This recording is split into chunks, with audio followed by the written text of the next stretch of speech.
para ipaliwanag sa inyo kung ano nga ba yung impression management. Ang impression management para sa akin ay yung pag-aayos mo sa sarili mo to the point na nagpapanggap ka para makuha mo yung gusto mo at saka maging maganda yung tingin sa'yo ng ibang tao. Na alam din sa tawag na self-presentation. May limang technique ang self-presentation. Una, yung self-disclosure.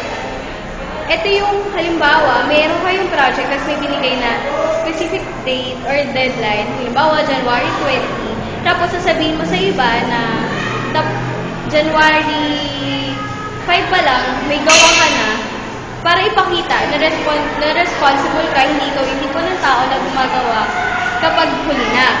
Pangalawa ay yung managing appearance. Ito naman yung halimbawa, yung gusto mong salihang group is puro hikay at saka fashionista magdamit. Kaya ang gagawin mo, magiging fashionista ka din.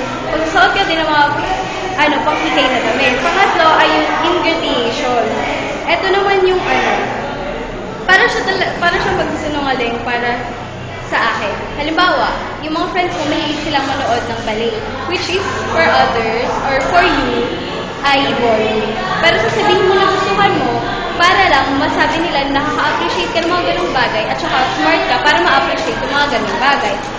At yung pang-apat ay yung aligning actions. Ito naman yung merong kayong specific time para magkita or may deadline time kayo dahil may meeting kayo.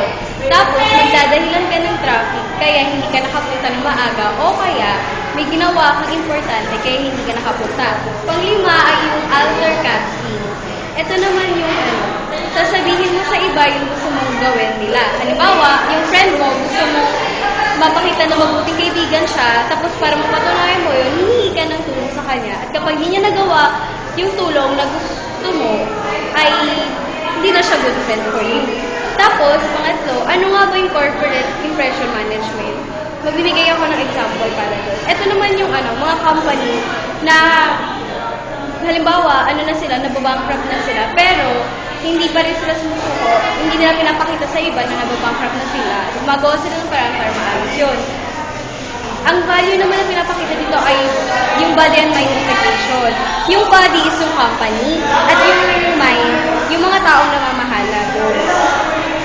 Siyempre, kapag inisip ng mind, yung mga taong namamahala doon, na kaya nilang ayusin pa yung body, which is the company, maayos nila yun. Yun yung value na ini-impose ng corporate impression management. Thank you!